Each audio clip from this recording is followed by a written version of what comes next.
Donc moi, c'est Sylvestre Apetcho, ingénieur photonique signal imagerie, mais aujourd'hui essentiellement, j'ai plus la casquette d'ingénieur computer vision et cybersécurité. J'expliquerai tout à l'heure pourquoi je fais la cybersécurité, qu'est-ce qui m'a amené là-bas. Donc aujourd'hui, je travaille essentiellement pour moi, pour ma propre entreprise, TechSolid, que j'ai créée en 2024, après plusieurs choses que je vous expliquerai également. Donc, mon premier job après notre cursus en 2021, c'était un freelancing que j'ai fait avec Continental. Donc, dans le domaine de l'automobile, où j'ai eu à développer des algorithmes de détection des mouvements des objets, la segmentation avec plusieurs caméras à la fois qu'on implémente sur des voitures pour un système ADAS, un système qui permet d'analyser le comportement du conducteur et d'éviter des obstacles sur la route. Donc, c'est ce que j'ai fait. Après cela, j'ai travaillé sur plusieurs autres projets. Donc, concrètement, j'ai travaillé à l'Agence spatiale européenne dans un labo de cybersécurité. Il faut dire que j'ai eu déjà un background en beaucoup de développement, en réseau maintenance et un peu en cyber. Donc, je me suis formé au cours de ma formation aussi à Angers. Je faisais une autre formation en ligne, ce qui a fait que j'ai développé des compétences parallèles qui m'ont aidé essentiellement à savoir concrètement ce que je vais faire. Donc, moi, je n'ai pas un parcours atypique parce que quand j'étais venu dans le master, je savais ce que je voulais faire à peu près. Donc, c'est ce qui a fait que j'ai voulu développer des compétences parallèles à plus des compétences que j'allais développer en formation qui est là-bas. Donc, ce que je fais actuellement, c'est après plusieurs années, avant de venir dans le master, après ma licence de physique appliquée à l'Université de Lomé au Togo, j'avais commencé un master en ligne, mais j'ai entrepris, donc depuis 2013, j'avais entrepris. Donc j'avais compris que j'avais la fibre d'entrepreneuriat. Donc au cours des années, j'avais décidé de développer une compétence plus poussée, donc plus en physique appliquée. C'est ce qui a fait que j'ai fait le master. Donc, en étant salarié, j'avais compris vite que j'avais d'autres compétences et j'étais pas fait pour rester dans cette cellule-là, en fait. Donc, en 2024, j'ai lancé ma propre boîte, TechSolid. Et TechSolid s'occupe de plusieurs choses, je vous laisse aller chercher, mais essentiellement développe des solutions donc adaptées aux besoins des clients. Donc les solutions sont donc des solutions de computer vision, ça peut être des solutions pour la détection, la segmentation et autres. Il y a plusieurs autres choses que je ne peux pas aller en détail parce que je travaille sur certaines choses et les détails sont sur mon site. Et beaucoup plus aussi sur la partie IA appliquée à la cybersécurité. Donc, je développe des modèles qui aident à aller chercher des vulnérabilités sur des solutions, soit des solutions internes ou des solutions web, qui permettent d'aller chercher plusieurs informations que je ne peux pas révéler forcément, mais essentiellement, c'est d'aller chercher les failles de sécurité. Et les failles de sécurité permettent de corriger les problèmes d'attaque ou de vérifier s'il y a des conflits de licence, s'il y a d'autres problèmes. Donc, je suis essentiellement aujourd'hui dans le développement des solutions d'IA pour le computer vision ou soit pour la cybersécurité où j'intègre aussi des fois des solutions d'IA sur les plateformes génératives, d'IA générative pour communiquer directement avec les clients ou les interlocuteurs.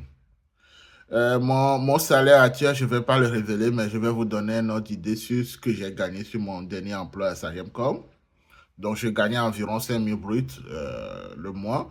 Mais je peux vous donner une idée de ce que j'ai gagné aussi quand je suis sorti du master. Mon premier boulot, je gagnais 38 000 euros bruts, donc environ 3 250 bruts mensuels et 38 000 euros annuels. Donc voilà à peu près ce que je gagne. Aujourd'hui, comme je suis mon propre chef, je me verse des dividendes, donc c'est pour ça que je ne veux pas révéler à peu près ce que je me verse en fonction de ce que je fais. Mais des yeux préférés, il y en a beaucoup. Mais il y en a vraiment beaucoup. J'ai vraiment aimé certains cours qui étaient dans la thématique de ce que je voulais faire plus tard. Il y avait la vision et acquisition des données qui était vraiment dans le domaine que je voulais aller dans le computer vision. Et j'ai beaucoup aussi aimé les cours d'optique parce que quand tu es dans le computer vision, tu auras besoin de l'optique pour faire plusieurs mesures derrière. Donc j'ai beaucoup aimé aussi les cours d'optique, essentiellement les cours d'optique et les cours liés à tout ce qui est traitement des données. Dans les cours de Vincent Boucher aussi m'a beaucoup aidé. Dans certains cours, les cours de David Rousseau et les autres aussi m'ont beaucoup aidé. Donc, je ne vais pas donner de préférence par rapport à un prof. Donc, les cours que j'ai plus aimé les yeux, c'est les yeux d'optique et les yeux liés au traitement des données. Donc, traitement de signal aussi, j'ai aimé à un moment donné, mais je ne voyais pas comment je voulais appliquer dans ce que je vais faire. Donc, je ne me suis pas trop concentré sur ça. Donc, ce qui a fait que mes préférences, c'était ça. Donc voilà à peu près mon parcours. Ce que moi je peux donner comme conseil pour tous ceux qui font le master aujourd'hui, par rapport à mon exemple personnel, c'est essayer d'avoir une vision de qu'est-ce que vous voulez faire après la formation. Pourquoi est-ce que vous faites la formation? Si vous savez pourquoi vous faites la formation, ce que vous voulez faire après, ça aide clairement à savoir à peu près comment vous allez orienter le développement de vos compétences. La formation, elle est très bonne, mais elle ne nous donne pas forcément toutes les compétences pour rentrer dans le monde professionnel. Donc, le malheur, c'est ça. Comme on ne nous forme pas forcément à développer des projets concrets qu'on utilise dans le monde réel, beaucoup qui sortent ont peur d'entrer dans le monde professionnel. Donc, ce que moi, j'ai pu faire, qui peut vous aider aussi, c'est que moi, je cherchais des offres d'emploi. Donc, les offres d'emploi sur les domaines où je vais aller. Donc, je vais sur LinkedIn ou APEC ou d'autres sites. Je cherche, par exemple, euh, une offre sur ingénieur computer vision, traitement d'image, traitement de signal ou n'importe quoi. Et je vois les compétences qu'on développe, demande et que je n'ai pas. Et je vais chercher des algorithmes, je vais apprendre, je vais traiter et je vais faire des projets à côté. Donc, je vais faire des projets à côté, ce qui a fait que, au fil du temps, avant de terminer ma formation, j'ai déjà développé des compétences vraiment dans le développement de certains algorithmes, comprendre vraiment à fond comment certains systèmes fonctionnent. Et ça m'a beaucoup aidé. Quand je suis sorti, ça m'a permis parce que nos domaines, on fait beaucoup de tests techniques pour accéder à un poste. Et si vous comprenez ce que vous allez faire, les algorithmes, les tests techniques sont un peu plus faciles. Donc, ça aide. Et la deuxième chose aussi que je peux donner comme conseil, c'est de ne pas négliger aussi le côté anglais. Parce que beaucoup de nos domaines, quand tu dois travailler avec un labo ou un bureau d'études qui est sur l'international, si vous ne parlez pas l'anglais, ça choque beaucoup.